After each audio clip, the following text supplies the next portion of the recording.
Então, na videoaula, nós conversamos um pouquinho a respeito da Grande Guerra, as suas fases, guerra de movimento, depois nós tivemos a guerra de posição, a importante entrada dos Estados Unidos para o conflito, também as motivações para a saída do Império Russo. Então, vamos lá na página 89, questão 1. Questão super tranquila, né? Retome o capítulo anterior e preencha o quadro a seguir com os principais países envolvidos em cada um dos grupos militares formados no início da Primeira Guerra. Pessoal, lá na Tríplice Aliança ou Potências Centrais, apesar de falar tríplice, nós tivemos, né, o Império Alemão, o Império Austro-Húngaro, o Reino Italiano da Itália, mas também nós podemos colocar um quarto elemento aí, que é o Império Turco. E na Tríplice Entente ou aliados, o Império Britânico ou Inglaterra, França e o Império Russo. Certo? Vamos agora na página 91. O Império Alemão iniciou a guerra com um plano militar chamado Plano Schlieffen, que consistia em um ataque rápido a Paris para depois começar uma guerra contra a Rússia. Por que esse plano falhou? Então vamos lá, pessoal. Primeira coisa aqui, ó. Isso aqui está falando para nós da guerra de movimento, que a intenção da Alemanha nesse período, conforme o tio falou para vocês, vou repetir aqui, ó, no resuminho que eu escrevi para vocês, que a Alemanha buscava eliminar ligações entre a França e a Rússia, certo? Então o que nós vamos ter aqui? Primeiro, a gente teve um problema aí de autoestima elevada, né? A autoconfiança alemã. E aí, para chegar no se vocês leram um pouquinho a página anterior aí, a página 90, vocês perceberam que o seguinte, para chegar dentro da França, os alemães tiveram que atravessar o território belga. Pensavam que não haveria resistência, mas houve grande resistência por parte dos belgas. Então a gente pode começar aí, ó, que o plano falhou por vários motivos, dentre eles a exacerbada autoconfiança alemã, a resistência dos belgas e a entrada da Grã-Bretanha ou Inglaterra na guerra, além da rápida mobilização dos russos, que logo iniciaram um ataque aos alemães, o que obrigou os alemães a dividirem as suas tropas em duas frentes de batalha, a frente ocidental e a frente oriental. Tudo bem? Vamos agora, por favor, na página 94. Explica a diferença entre trincheira e guerra de trincheira. Gente, primeiro, trincheira, igual eu falei para vocês, são buracos, corredores cavados no chão pelos soldados com o objetivo de se defenderem. Já a guerra de trincheira, gente, foi uma segunda fase da Primeira Guerra Mundial, foi uma guerra também chamada de guerra de posição, na qual o equilíbrio de forças entre os dois lados inimigos não permitiu o avanço das tropas, transformando as batalhas em um despropósito. Lembra que eu falei que não atingiu os objetivos adequados? Então, trincheiras são as valas e guerra de trincheiras é o movimento, né, a fase da guerra, que eles ficavam posicionados, os lados inimigos, com grandes distâncias entre eles, esperando o ataque inimigo, né, ou planejando o ataque. O que foi um despropósito, porque tinha, né, todas essas dificuldades. Questão 4 da página 95. Sobre a Primeira Guerra Mundial, 1914 a 1918, considera as afirmações a seguir. 1. Caracterizou-se pela chamada Guerra de Trincheiras, que resultou em um nível de mortalidade sem precedentes na história europeia, como demonstrado na Batalha de Somme, ocorrida na França. Corretíssimo, gente. Valeu-se da chamada Guerra Química, com a utilização de substâncias letais amplamente empregada tanto pela Tríplice Aliança quanto pela Tríplice Entente. Também falamos sobre isso, né? Caracterizou-se como o primeiro conflito em que a aviação militar e a guerra aérea teve um papel fundamental. Sim, a gente abriu o capítulo falando sobre isso, né? Então, todas as respostas estão corretas, letra E. Por favor, agora, página 98. Desde 1914, o México vivia uma revolução popular que lutava contra os governos que tentavam manter o prestígio de elites agrárias em detrimento dos direitos da população. Os Estados Unidos, que eram aliados dessas elites, enviaram tropas para o México a fim de garantir os próprios interesses. Felizmente para a Alemanha, a guerra na Europa não era a única sendo travada no momento. A Revolução Mexicana estava em plena efervescência e as tropas americanas haviam acabado de voltar para casa.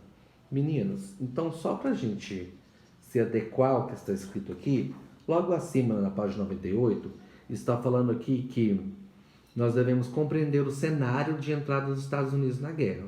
Nós falamos do ataque que, né, aquela embarcação inglesa sofreu dos submarinos alemães que transportavam grande parte de civis americanos, mas também, ao mesmo tempo, como nós estávamos passando pela chamada Revolução Mexicana, os Estados Unidos, que eram favoráveis aos grandes latifundiários, entraram na guerra a favor deles e mandaram tropas para o México.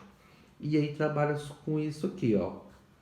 Então, o que a gente pode falar sobre isso? Ó, explique como a Revolução Mexicana pode ser compreendida como uma das causas para a entrada dos Estados Unidos na Primeira Guerra Mundial. Pessoal, então, primeira coisa, como foi dito no texto, os alemães precisavam garantir que os Estados Unidos ficassem fora da guerra na Europa por mais tempo.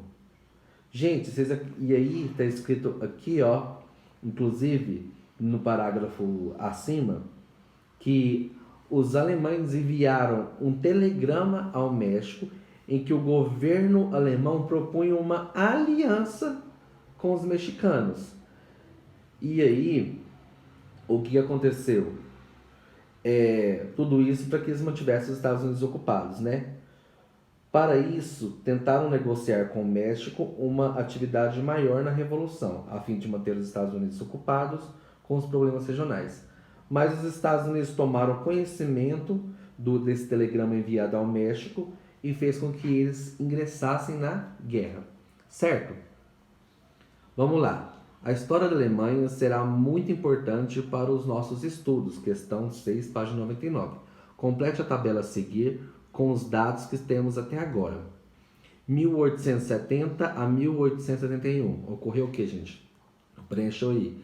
Guerra Franco-Prussiana. Tratado de Frankfurt. Você vai voltar lá no início do capítulo. Na verdade, você vai voltar no capítulo anterior e vai observar que o Tratado de Frankfurt, lá na página 72, foi em 1871.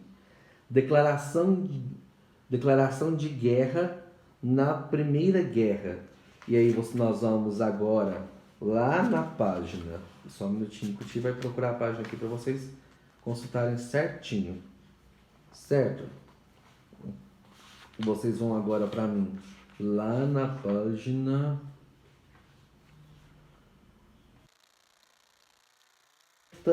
e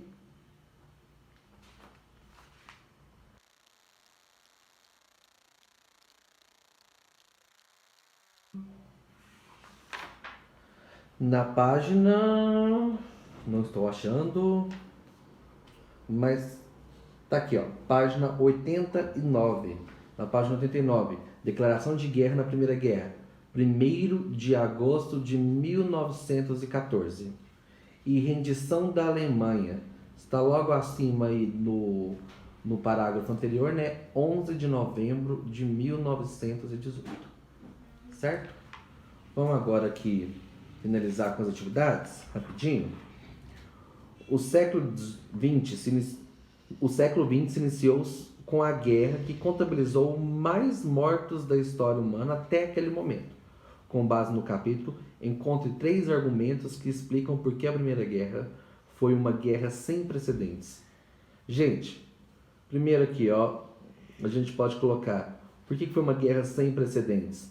Então, ó, em meio ao desenvolvimento industrial, processo revolucionário, na história da humanidade, né? No caso aqui nós estamos falando da Segunda Revolução Industrial, a Primeira Guerra foi uma consequência do militarismo, colonialismo, revanchismo, desenvolvimento tecnológico e científico, além da concorrência e do nacionalismo, elementos que geraram a guerra, certo?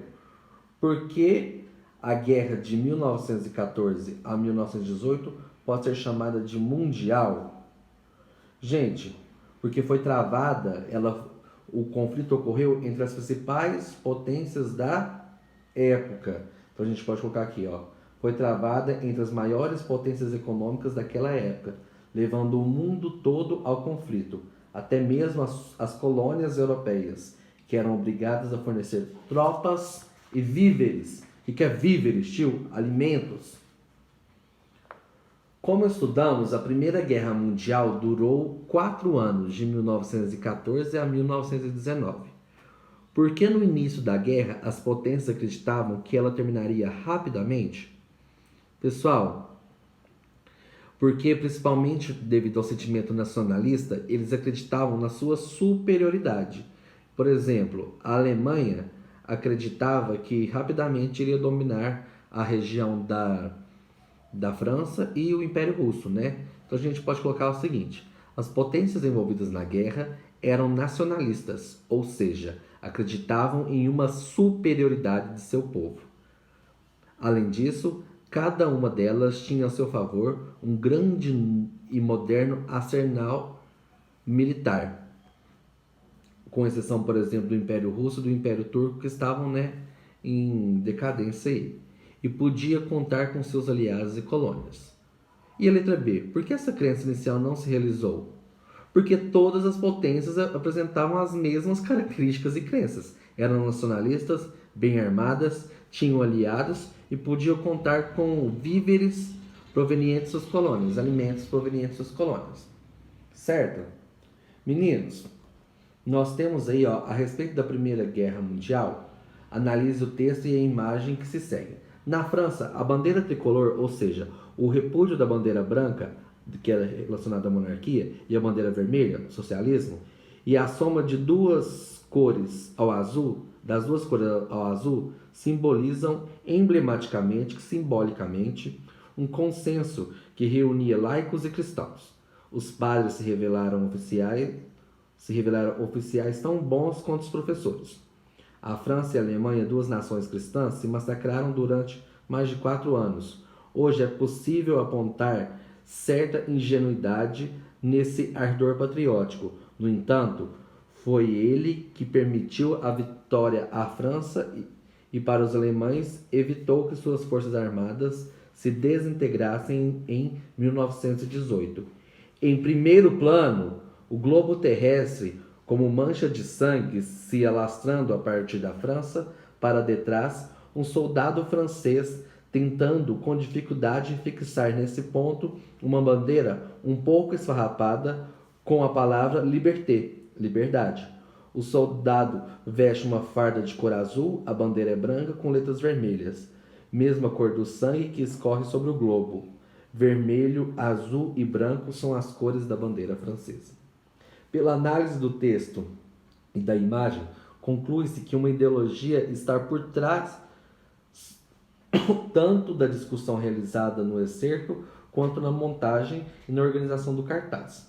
Essa mesma ideologia esteve não somente entre as causas da Grande Guerra, mas também nas insatisfações que levariam à Segunda Guerra Mundial, que aconteceu de 39 a 45. Trata-se do nacionalismo, né, pessoal? Meninos, no início do século XX, a maioria da população mundial era analfabeta, até na Europa e nos Estados Unidos. Os governos envolvidos na Grande Guerra precisavam usar recursos visuais para ganhar apoio popular às suas causas.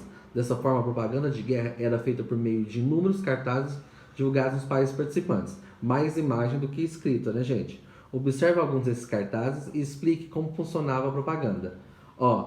O tio Sam dos Estados Unidos aí, I want you for US Army. Bilíngue, né? Então, gente, pessoal, o que ele está falando? I want you, eu preciso de você. Então, o que na letra A que a gente pode escrever? A proposta do cartaz é convocar voluntários, estimulando eles ao patriotismo. Ó, precisamos de você para os Estados Unidos. Woman Britain, say go. Gente, as mulheres da Grã-Bretanha, da Inglaterra, fazendo o quê? Incentivando seus filhos, seus maridos a participarem, a se alistarem na guerra. Letra B. O cartaz pede que as mulheres incentivem seus esposos, filhos e demais parentes a se alistarem. A outra aqui, gente, ó. Nós temos aqui um soldado com a bandeira meio rasgada, né, esfarrapada. As mulheres aqui em volta dele. O que mostra isso? Gente, o soldado segurando uma bandeira rasgada parece chamar a defesa da pátria ferida ou atacada por inimigos. A ideia é fortalecer o espírito nacionalista. Gente, e a última aqui, nós temos aqui, ó, essa guerra, essa imagem, desculpa, que está escrito o seguinte nela, ó. Ponha força no golpe final, compre bônus de guerra. Tava precisando de quê, gente? Recursos financeiros, né? O cartaz incentiva a população a ajudar financeiramente nos gastos com a guerra. Vamos para a nossa última página, 102. Questão 6. Nós não somos mais que metade dos seres vivos. Quando me olho no espelho de bolso, tenho a impressão de que envelheci 10 anos. Temos rostos que dão medo. Porque, segundo o relato de Julius Isaac, os soldados da Primeira Guerra tinham rostos de dar medo? Gente, porque as condições de vida deles nas trincheiras eram precárias, né? Eles estavam com a saúde debilitada. Como era a vida dos soldados nas trincheiras durante a guerra? Pessoal, a vida dos soldados era acompanhada de quê? Mortes repentinas, insônia por causa do medo, falta de alimento e de saneamento, conviviam com cadáveres, ratos, pulgas, carrapatos, barulho intenso e gases letais. A guerra química, né? E a questão 7. No início da Primeira Guerra, os Estados Unidos ainda não eram uma potência mundial, apesar de já possuírem uma das maiores economias do mundo. Até 1917, esse país buscou manter o isolamento em relação aos problemas europeus, mas nesse ano declarou guerra às potências centrais, assumindo um papel decisivo para a guerra. Letra A. Quais foram as causas que levaram os Estados Unidos a entrar na guerra? Duas, né, gente? O ataque de submarinos alemães a embarcações inglesas que transportavam civis americanos, e a outra, a tentativa dos alemães em manter um acordo com os mexicanos para que mantivessem os Estados Unidos ocupados e não entrassem na guerra. Como se deu o fim dos conflitos, gente? Em 1917, a Rússia se rendeu, assinou um tratado, né, de paz, de Brest-Litovsk, e aí deixou a guerra.